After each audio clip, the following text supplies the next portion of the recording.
Está del otro lado ya, acomodado en su silla, el señor Gustavo Cano. Buen día. ¿Qué tal? Buenos días, Corrado. ¿Cómo anda usted? Estaba acá Muy bien. terminando de silenciar. Siempre faltan 5 para el peso, decía mi abuela. Obvio. Y acá terminando de silenciar una de las pestañas de la compu. Pero bueno, ahí estamos, ya estamos. Estamos Perfecto. arrancando este jueves con pinta de lunes, Claro. pero que ilusiona con el fin de semana. Mire lo que le Eh, digo. es un lindo jueves porque al toque llega el fin de semana. Ojalá las semanas sean siempre así, ¿no? Bueno, Desde- hay proyectos, sí. pero no en Argentina, porque veo que en Argentina hay un sector de la sociedad que tiende a creer que si uno intenta ganar horas de ocio creativo, ganar horas de descanso para los trabajadores y las trabajadoras, bueno, estamos ante un vago. No, no estamos hablando de eso. En Europa ya se ha aplicado semanas laborales de 4 días, ya se han aplicado en algunos países primermundistas, primermundistas, jornadas laborales de 4 horas, ¿sí? Para determinadas tareas, por ahí no es general, pero sí para determinadas tareas. Entonces, cuando aquí en Argentina planteamos que una de las formas de resolver el tema de la desocupación, el tema de digo, a aquellos que tanto le molestan los planes sociales para las personas más vulnerables y con mucha liviandad los tildan de vagos, bueno, para eliminar también la cuestión de los planes sociales. Más allá de que algún día deberíamos entrevistar, si quiere lo hacemos en conjunto, a Juan Valerdi y Me hablar, gustaría. y hablar El con otro día él. le escribí a Juan y no podía, pero la próxima lo Juan enganchamos y lo es un hacemos hombre interesante. que ha hablado varias veces de lo que entendemos o conocemos como el salario universal, ¿no? Un piso que no es ni más ni menos que hablar de un bien colectivo, de un estado de bienestar que en Europa, después de la Segunda Guerra Mundial, para los que les gusta hablar de Europa, aunque no solo quizás no la conocen, sino ni siquiera han leído un libro al respecto, de contarles que o te quieren vender estos espejitos de colores del Tráider y de los países serios, que no digo que no haya países serios, pero justamente estamos hablando de esos países de los cuales a veces hablan sin conocerlo, solamente te cuentan una parte, ¿no? Pero bueno, digo, esa jornada, esa semana laboral de 4 días no estaría mal.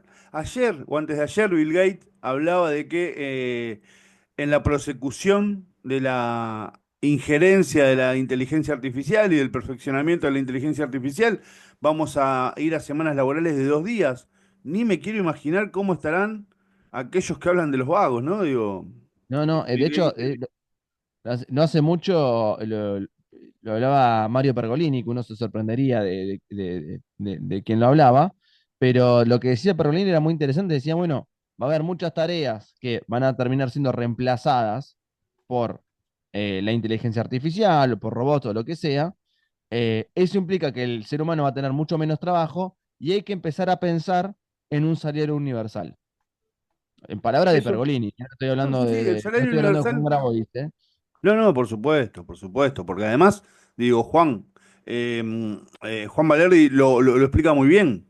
La importancia del salario universal es que se genera, que se genera un círculo virtuoso que te lleva en algún punto a un estado de bienestar, siempre y cuando vos logres cumplir determinadas pautas y metas que no tienen Claro. que ver con el Estado, sino con el sector privado y con el ansia de acumulación y sobre todo de la ansia de acumulación en dólares que tienen algunos integrantes del sector privado, lo cual no es criticable, lo que sí a veces es desmedido y Claro. lo que sí a veces hace es no poner, digo, me parece que es algo que no ha sucedido, que es algo que no ha sucedido, me parece que la pandemia a algunos les hizo ilusionar muy al principio, no sé si es la mejor palabra, pero digo, con que una sociedad que venía del neoliberalismo a nivel global, que asentaba sus diferencias y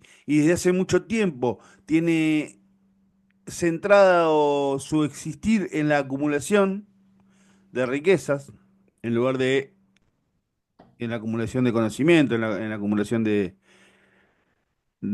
de calidad de vida, digo, ¿no? Digo, a muchos les hizo ilusionar que esa pandemia, la salida de esa pandemia, fuera por el lado de poner Ujú, como eje central al ser humano y a la especie humana como tal. Bueno, no pasó, no pasó, por el contrario, esa pandemia que nos tocó vivir a todos y todas, ha hecho una sociedad aún más cercana a la ley de la selva y al sálvese quien pueda, que al entender que el héroe es colectivo y que nadie se salva solo. Y que lo que deberíamos poner por sobre, por sobre cualquier otra cuestión es el bienestar de la especie y de la raza humana y de la humanidad en sí y del ser humano como individuo. ujú. Pero digo, como individuo último, después de un proceso colectivo, ¿no? Digo, mejorarle a cada individuo, ¿sí? Su calidad de vida como desafío colectivo para mejorar justamente el colectivo, que es el todo, el conjunto. Bueno, no pasó para ese lado, esperemos que, y hay que seguir trabajando, y me parece que al contrario, se retrocedieron bastantes casilleros en el camino. Pero bueno, ¿qué le vamos a hacer? Estaría bueno, está bueno discutir, charlar, aunque sea Me filosofar un encanta. rato entre Sí, sí, amigos sí, sí, me encanta. estos temas.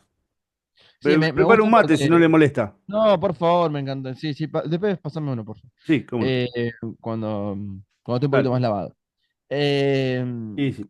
a mí me parece que es algo que eh, inevitablemente tiene que darse el debate ahora, porque si no pasa lo que nos suele pasar, que es que estas cuestiones de la tecnología y de los avances nos terminan llevando a puesto y terminamos como arrebatados tratando de tirar piña para todos lados a ver cómo los resolvemos.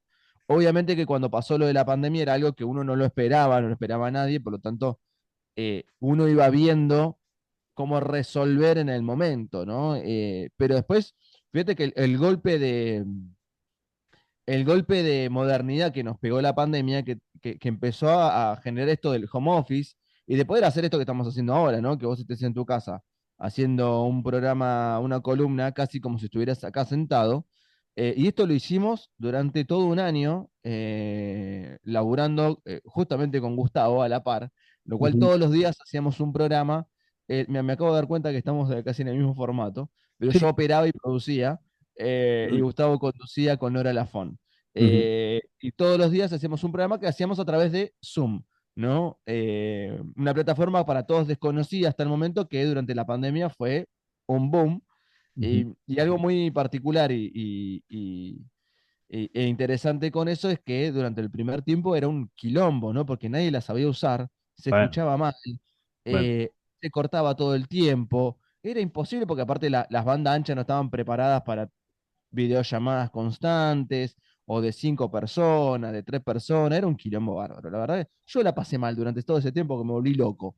Me volví completamente loco durante ese tiempo. Sí, Eh, pero fue además, muy Emma, no interesante. sé si te recordás, antes de que llegáramos a Zoom, antes de llegar a Zoom, pasamos por un montón de peripecias para poder encontrar la estabilidad, digamos, Sí, por llamarlo de llamadas alguna de manera, la WhatsApp. estabilidad que nos dio el Zoom.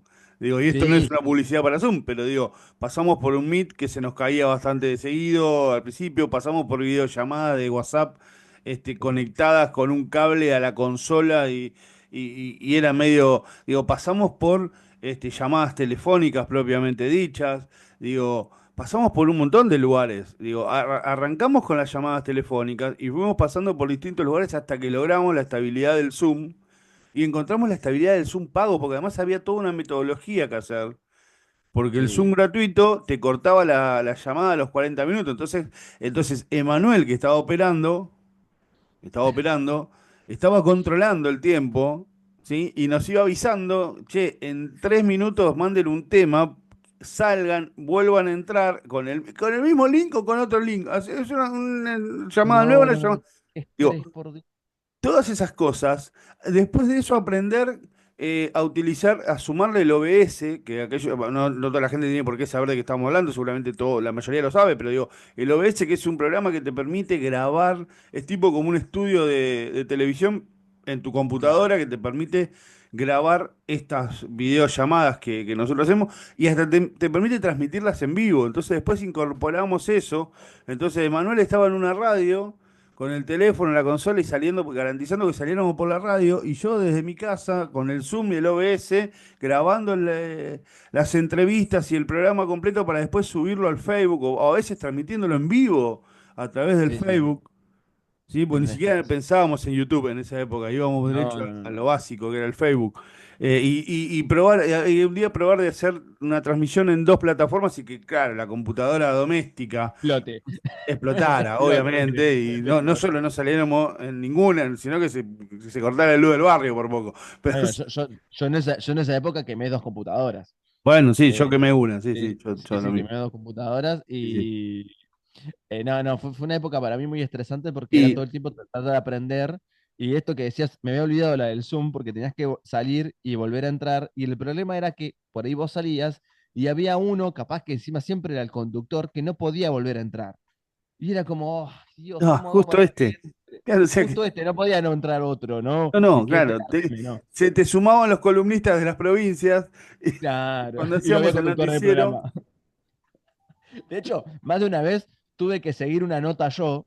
claro, se ¿No? cayó. Ya, pues, Sí, se sí, que habían caído de la plataforma los conductores del programa, sí, entonces sí. yo seguía hablando como si hubiese sido parte del, en realidad era el operador o el productor, y me metía al aire y seguía la conversación como si no pasara nada, y me imaginaba el entrevistado diciendo, ¿quién carajo me está hablando Hasta ahora, que no? volvíamos porque también hacíamos un hermoso programa, un hermoso noticiero federal, donde por semana entrevistábamos a 12 14 colegas de 14 provincias o 12 provincias. Emanuel corría como un loco para que lográramos que tanto Flor como yo, que somos dos personas de hablar poco, como se darán No, cuenta hablan re todos. poquito. Sí, sí. Sí, bueno, entonces además nos corría por mensaje de WhatsApp para que no habláramos mucho, para que solo preguntáramos al corresponsal de X provincia. Y me acuerdo que teníamos como, era muy gracioso, hoy a la distancia es muy gracioso, en aquel momento era bastante Sí, debe ser. estresante, en todo sentido, pero era como que con Flor teníamos dos preguntas. Una era, ¿cuál es la situación del COVID esta semana en X provincia, Salta, Sí, Misiones, la que fuera? ¿Sí? Esa era una pregunta. Y el otro, que no la alternábamos, ¿no? A un entrevistado, a un corresponsal se le hacía yo, al otro corresponsal se le hacía Flor, porque dependía quién presentaba. Esa era por lo general la primera pregunta, que claro. era lo que más importaba por el momento que se vivía en el mundo. Hoy a la distancia algunos siguen negando la gravedad de lo que pasó en el mundo y de cómo se trató. Digo, entre las críticas que tanto Emma como yo le hacemos al gobierno de Alberto Fernández, no está cómo se trató la pandemia. No, no, No no. está para No, nada no. cómo se trató la pandemia porque nos tocó, desde el lado de la comunicación, recorrer la realidad de las provincias argentinas, pero también me tocó, y Emma, lo hemos compartido con Emma, recorrer la realidad de Latinoamérica y de Europa. Yo en esa época, los primeros meses de la pandemia, todas las noches, desde casa, con un celular y con el cual transmitía en vivo por Facebook y con una notebook y unos parlantes y un teléfono inalámbrico de línea, ¿sí? Conectado, puesto en manos libres.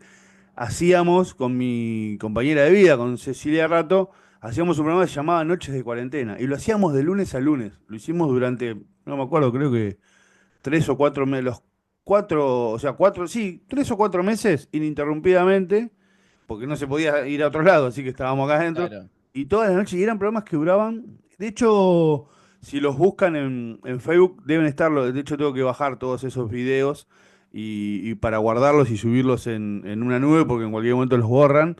Eh, pero, digo, duraban 4 horas los programas. O sea, arrancábamos, no sé, no me acuerdo, a las 8 de la noche y terminábamos a las 12.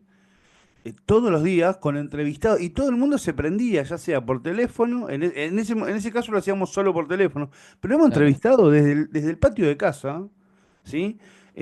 Pasando música también, que en esa época era como más permisivo el tema de la música. eh, y me acuerdo que entrevistamos aquello, desde Julio De Vido sí, al secretario general adjunto de la CTA. Digo, me acuerdo el 1 de mayo, entrevistamos como 4 o 5 secretarios generales de gremios. A ver, y digo, y no, viste, el gremio de chocolatinero de acá a la vuelta, con el mayor de los respetos por el chocolatinero, pero No, digo, no, pero primera línea, o sea, primera línea, diputados nacionales, gente de otros países. O sea, yo me acuerdo de Carlos Brigo, que el otro día, un gran fotoperiodista de Telam, los últimos 30 años de la historia o 40 años de la historia de Argentina han pasado por el lente de Carlos Brigo. El otro día lo crucé en la Plaza de Mayo, el 24 de marzo, y me acuerdo que Carlos estaba en Roma. Le escribo a Carlos, le digo, che, Carlos, vamos a charlar un rato porque la idea era también relajar y charlar un poco de la historia personal del entrevistado, de cómo, ¿no? Y me dice, no tengo problema, pero mirá que estoy en Roma. Le digo, ¿qué haces en Roma? No, bueno, vine a Portugal a ver a mi hijo, hice me escala en quedé Roma y ahí. cuando llegué a Roma no nos dejaron salir. Y estoy acá en Roma hace 20 días que estoy varado en un hotel en Roma, ¿no? Porque no están cerrados los aeropuertos, están cerrados y estoy acá. Claro, no había forma de volver hasta que empezaron los vuelos de... Exacto. Y lo que me contó de que vivió en Italia, ¿eh? Italia. Para los que hablan de Italia. Y cómo los médicos y las enfermeras lloraban y la gente lloraba y se desesperaba por los muertos. Asimismo entrevistamos a gente en España, entrevistamos gente que se copaba, porque además piensen que las 8 de la noche de acá, las 8 de la noche de acá, son la 1 de la mañana en España. Claro. Hay 5 horas de diferencia. Y por ahí lo entrevistábamos tratábamos de ser los primeros, pero no, hemos entrevistado gente en Rusia que eran las 3 de la mañana y nos atendía igual. O Igual la sea, gente en la digo, pandemia casi no dormía, estaba tipo claro, desvelada. y esto hecho desde el patio de una casa, viste, Bueno, con que ladraba el esos son perro y se escuchaba. las facilidades y el beneficio que tenemos en relación a la tecnología, ¿no? Que es una herramienta tan importante, hoy por hoy, tan útil y muchas veces tan mal utilizada o utilizada para algo eh, que no nos hace bien, ¿no? Y nos Como hizo dar sociedad. cuenta, además, a nosotros, a vos, a mí, nos hizo dar cuenta, a los trabajadores, a los que trabajamos con la comunicación, a los que amamos la comunicación. A mí, por lo menos, me hizo dar cuenta que no estaba equipado Ujú. como debería estarlo, acorde a la evolución, ¿no? Claro. Todavía, yo que soy, y con esto, si querés, cierro y vamos al tema central de la columna de hoy, si querés, que tiene que ver con Malvinas. Pero, pero yo que soy un periodista que desde hace muchos años eligió ser autogestivo. Digo, a mí me causa mucha gracia cuando dicen hay que emprender. ¿Sabés qué? Mi periodismo es emprendedor. Yo he decidido, por motus propio, que no quería trabajar en ninguna empresa de comunicación porque no quería que me dijeran lo que tenía que decir. Y quería poder este, opinar con la libertad absoluta con la que opino cada vez que ejerzo mi profesión. Y desde ese momento entendí que yo era mi propio medio. Pero lo entendí a medias. La pandemia me hizo dar cuenta que lo había entendido a medias. Porque yo entendí que era mi propio medio como autofinanciándome y autofinanciándome, digo, a partir de vender publicidad en los productos que uno Claro. genera, ¿sí? Hemos hecho, no, no, nunca solo, siempre en compañía, ¿no? De otros y otras. Digo, pero hemos hecho desde revistas hasta programas de radio, programas de tele. Digo, y lo que hemos hecho, lo hemos hecho financiado por nosotros y por gente que creía y empresas que creían en lo que nosotros hacíamos. Y entonces aportaban publicidad para que nosotros pudiéramos de mínima sostener el espacio y de máxima también ganar algún dinero nosotros. Pero siempre lo entendí yendo a una radio, escribiendo en una revista. Nunca entendí, porque la evolución me trajo a esto en realidad, no la vi, diría el presidente, ¿no? No la vi. Digo, que la evolución tecnológica me llevó a esto, a hoy no necesitar estar en una radio o ir a comprar un espacio en un canal de streaming o ir a comprar un espacio en una radio, ¿sí? Para ejercer mi profesión. Que mi profesión la puedo ejercer con el portal de noticias que armamos con la agencia, con un canal virtual, porque el canal de YouTube de ADN Populares es 100% virtual. Porque a diferencia de otros canales de YouTube, de stream, ¿sí? Nosotros tenemos poca programación, subimos videos. A partir de este sábado a las 18 horas, arranca Café Mercosur por ADN Populares. Café Vamos, con el Mercosur, querido Ramiro Cajeno Blanco. exacto. Ellos lo vienen haciendo en su propio canal de YouTube y nosotros acordamos con ellos que vamos a transmitir en simultáneo y en vivo por el canal de ADN Populares de YouTube un programa que a nosotros nos gusta mucho, que es el programa que hacen ellos, que se llama Café Mercosur, donde tienen desde Brasil, Suiza y Argentina mismo sus conductores. Por eso digo, no tenemos estudio, como tienen que ellos, Gelatina, Olga, y otros tienen estudio propio y ahí se juntan y ahí, desde ahí transmiten. Nosotros transmitimos cada uno de nuestras casas. Yo sí saco el fondo de este fondo de pantalla que se ve, lo que van a ver es una pared pintada de verde que nos funciona como un gran croma que me permite cambiar de fondos las veces que sean necesarias. Usted, Corrado, tiene una radio en su casa directamente, ya se fue al Claro, otro sí, ya extremo. está. Pero Ya digo, estamos muy bien equipados. claro, pero digo, eh, la tecnología nos trajo a esto, nos trajo a entender, Ujú. y los pibes más jóvenes y las pibas más jóvenes, que lo vieron más rápido que nosotros, que son influencers, que se han formado y que lo trabajan muy bien, y que uno los felicita y uno aspira a llegar a ese nivel de audiencias, y trabajamos y pensamos y craneamos todo el tiempo. Las redes sociales de ADN las hace Guada Salinas desde Formosa. Mirá si somos virtuales desde Claro. Formosa, ¿no? Digo, nosotros en Buenos Aires, ella en Formosa, tenemos compañeros en Brasil que aportan. Digo, bueno, la pandemia nos trajo esa virtualidad, también nos trajo un mundo roto que hay que reconstruir y que hay que hacer un esfuerzo enorme para reconstruir, porque si no fuera por esa pandemia, seguramente los Milei, los Meloni, los Vox, no sé si hubieran llegado, o de haber llegado, no sé si tendrían o si hubieran tenido tanto consenso social como el que han tenido. Pero bueno, eh, Gus, sí. bueno, primero, 1137594179 es el WhatsApp de la radio. Gran laburo que hizo Gustavo en la pandemia, nos dice el querido Seba Ruiz, amigo Seba. Otro que laburó Eh, también. Otro que laburó también con nosotros en toda esa época, un maestro el Cevita.